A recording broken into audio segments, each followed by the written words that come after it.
Hey, welcome back. This is going to be my video on Matthew chapter 8. You can go ahead and ignore this shirt. I know it's an old shirt. I'm not announcing anything today. But I do want to get into Matthew chapter 8. So just God, hear our prayer and be with us as we go through this so that we can honor you, so that I can honor you as we read your word and talk about it today. All right, Matthew chapter 8. Getting into Matthew chapter 8, we leave the Sermon on the Mount, and Jesus is being followed by a multitude of people.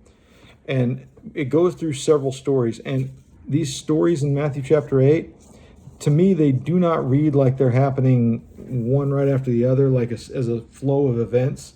It almost, to me, reads like Matthew is recounting several different stories about Jesus quickly. But I think we can take a little bit of liberty here in that this was not just, it's not like a storybook chapter where you have all these events happening one right after the other. I think there are days between here, and the account's not written like that. This account in this way is written as a more, these are things Jesus did at this time. And so here we go. So when he was coming down from the mountain, great multitudes followed him, and behold, there came a leper, and worshiping him, saying, Lord, if thou wilt, thou canst make me clean. And Jesus put forth his hand and touched him, and saying, I will, be thou clean. And immediately his leprosy was cleansed. And Jesus saith unto him, See thou tell no man, but go thy way, show thyself to the priest, and offer the gift that Moses commanded for a testimony unto them. Okay, right there, that's what I mean by it being not exactly one event right after the other, because if Jesus has a multitude following him when the leper approaches him, right, then thousands of people would have seen him heal this leper, so why tell him to go don't tell anyone about this? You see how that doesn't seem to add up? Like, if there's thousands of people standing there watching, why tell the guy not to tell anyone? 1,000 people are standing here that just saw it happen. And leprosy is not a disease that you can be healed from instantly and not have it be visible. Like, it's open sores on your body. If those sores instantly close up and you're restored, it's visible. It's tangible. So this multitudes following him, I think those multitudes aren't there when this incident with the leper occurs. It reads as a private event. And then it says Jesus entered into Capernaum, and there came a centurion to him. And the centurion says, Lord, I have a servant at home, sick of the palsy, and grievously tormented. And Jesus saith unto him, I will come heal him. And the centurion answers and says, Lord, I am not worthy that thou wouldst come under my roof, but speak the word only, and my servant will be healed. For I am a man under authority, having soldiers under me. And I say to this man, go, and he goes, and to this one, come, and he comes. And to my servant, do this, and he does it. And when Jesus heard this, he marveled and said unto them that followed, Verily I say unto you, I have not found so great faith, no, not in Israel. And I say unto you that many shall come from the east and the west, and shall sit with Abraham, Isaac, and Jacob in the kingdom of heaven. But the children of the kingdom shall be cast out into outer darkness, and there will be weeping and gnashing of teeth. And Jesus said unto the centurion, Go thy way, as thou hast believed, so it be done unto thee. And his servant was healed that selfsame hour. And when Jesus came into Peter's house, he saw his wife's mother laid and sick of a fever. And he touched her hand, and the fever left her, and she arose and ministered unto them. And when evening was come, they brought him many that were possessed with devils, and he cast out the spirits with his word, and he healed all that were sick, that it might be fulfilled that which was spoken by Isaiah the prophet, saying, Himself took our infirmities and bare our sickness. That's Isaiah 53:4, if you're wanting to check that out. That's the cross reference. Now when Jesus saw multitudes about him, he gave commandment to depart unto the other side. And a certain scribe came and said to him, Master, I will follow thee wherever thou goest. And Jesus said to him, The foxes have holes, the birds of the air have nests, but the Son of Man has nowhere to lay his head. And another of his disciples said unto him, Lord, suffer me first to go and bury my father. And Jesus said to him, Follow me, and let the dead bury the dead. And when he was entered into a ship, his disciples followed him. And behold, there arose a great tempest in the sea, insomuch that the ship was covered with waves, but he was asleep. And his disciples came unto him, and awoke him, saying, Lord, save us, we perish. And he says unto them, Why are you fearful, O ye of little faith? Then he arose, rebuked the winds and the sea, and there was a great calm. But the men marveled, saying, What manner of man is this, that even the winds and the sea obey him? And when he was come to the other side, into the country of Gergesenes, there met him two possessed with devils, coming out of the tombs, exceedingly fierce, so that no man might pass that way. And behold, they cried out, saying, What have we to do with thee, Jesus, thou Son of God? Art thou come hither to torment us before the time? And there was a good way off from them a herd of many swine feeding. So the devils besought him, saying, If thou cast us out, suffer us to go away into the herd of swine. And he said unto them, Go. And when they came out, they went into the herd of swine, and behold, the whole herd of swine ran violently down a steep place into the sea, and perished in the waters. And they that kept them fled, and went their ways into the city, and told everything. And there was befallen to the possessed of what was befallen to those possessed of the devils. And behold, the whole city came out to meet Jesus, and when they saw him, they besought him that he would depart from their coasts. Okay, wow. A lot of stories. Okay, so you have the healed leper, which we talked about, and then you have this centurion coming. Now, the centurion, that's a Roman soldier in Roman times in Judea.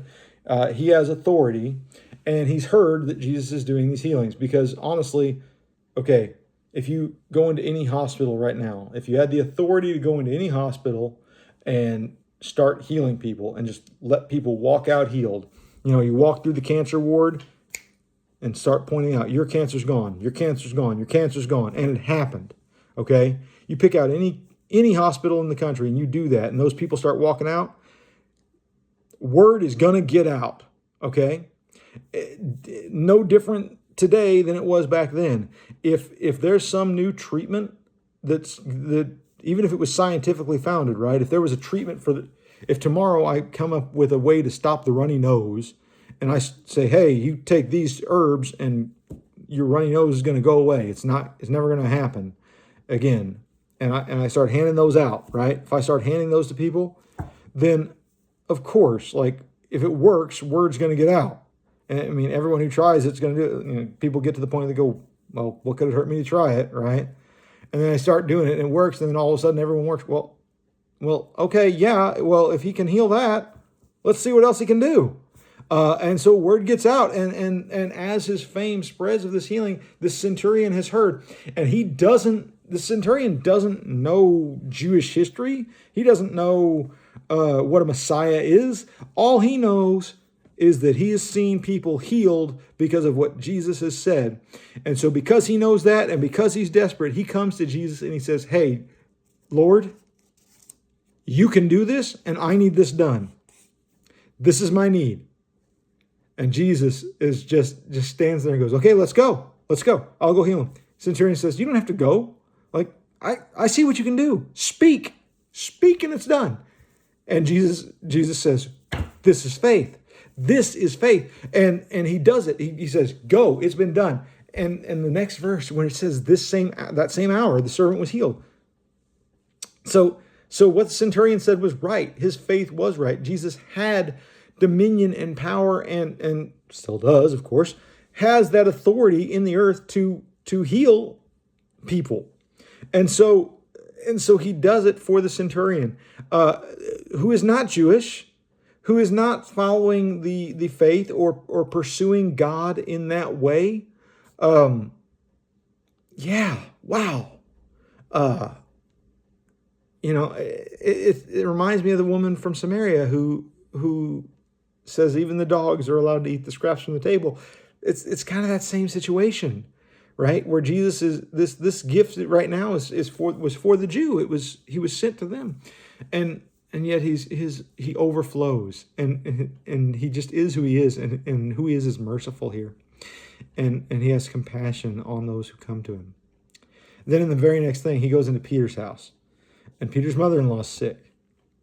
Okay, so Jesus goes to the mother-in-law, touches her hand, she's healed, and then she starts getting up and ministering to them. Now that, to me, that says like she's fixing food, she's preparing the table, she's preparing the house, so that's going to be where the disciples are going to eat. They're going to eat at Peter's house. They're going to stay at Peter's house for a while.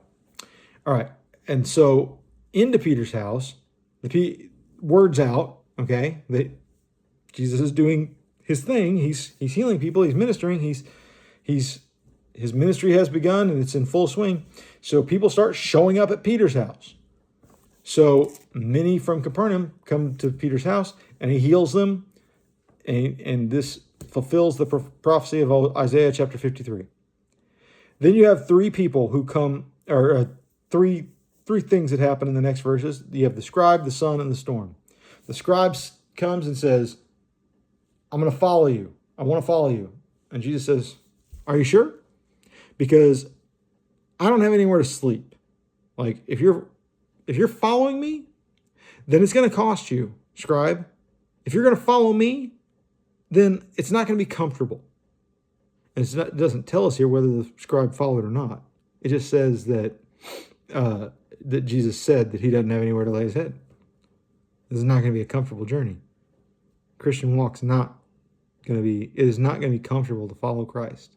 It won't be. We're not promised that. We're promised a greater treasure than that. Earthly comfort means little. The next person that comes in is this guy who is an earthly son. He says, my father has died. Jesus, I want to follow you, but my father has died. Let me bury my father. Jesus answers him and says, no, let the dead bury their dead. And this is gonna be echoed in other things he said. You know, he who doesn't love me more than their father or their mother, more than their family, can't follow me. Like, I have to be your number one. You know, Jesus has to be the top priority. And so, again, it doesn't say what this guy did. I find that interesting that it doesn't say that either of these men, it doesn't say they didn't follow Jesus. It just says Jesus told them no. So what did they do? Are these men among the 12 disciples? I don't know. I don't know their stories. I don't know who these people are. But they're not, specifically because they're not named. Okay, they get in the boat, and then there's a storm. And the disciples are terrified because they're in this boat, and the waves are big. The waves are coming over the top of the boat, is what it says here. And Jesus is sleeping in the boat, and they wake him up. Like, Jesus, hey, get up. We're going to drown. Like, this is not good. Okay, and among the disciples here, we know there's Peter, who's been on the seas. He's a fisherman. We know we've got James and John and Andrew, who are fishermen. And so they know the sea. These are not, if this was a little storm that they thought they could handle, these guys would have just handled it. They've seen storms. They've been on boats for their profession. This storm was bad. It was a big one. Jesus gets up, says, "Where's your faith?" And he tells the winds to calm down and the sea to be calm, and it was. And the disciples go, "Even the wind and the waves? Seriously? This guy controls the weather? Who is this?" And I really think that that's what they're thinking. Like, who are you that you can do that? And a legitimate question, right? Like, isn't that what we're all trying to figure out? Who is this Jesus? Who is it that can command the wind and the seas to obey? And then finally, the last thing here is you've got he comes across the sea, and there's these demon-possessed men that come out of the graveyard, and they call him the Son of God, and Jesus doesn't deny them when they call him the Son of God. He kind of is, and they're like, "If you're going to cast us out, let us go into these pigs." And Jesus says one word to him: "Go." And then they do it. And so the power of Jesus' word here casts them into the swine, and the swine all run into the ocean and die. And then these people who in Gergesenes, this village is not a Jewish village. Obviously, they're raising pigs, right? And Jews don't eat pigs. So the pigs get drowned, and the people come out, and they ask Jesus to leave. Like, no, go. We don't want you. And I'm wondering why. But I have a theory, and it's that pigs are valuable, and anyone who raises livestock would, like, they have monetary value. Of course they do. Otherwise, you wouldn't raise them. And so Jesus is indirectly responsible for the pigs dying, right? Like he allowed the demons to go into the pigs. And so somebody lost a lot of money that day. So I think that probably they didn't know what he was going to do next. And that's kind of telling too, because it's hard for us sometimes to know what Jesus is going to do next. We don't always see things the way he's going to see them. And so there's a lesson here. And I think the lesson is flexibility. We have a tendency to be rigid and expect God to work in certain ways. And he doesn't. He looks at our plans on how he's supposed to work, and it's not that. And so I don't know how God's going to work. My job is to say, God, however you work, whatever it's going to cost me, work. And then just let me watch so that I can learn who you are. That's all I got today. Have a wonderful day, and may God draw you closer to him. Sorry if this was a little bit long.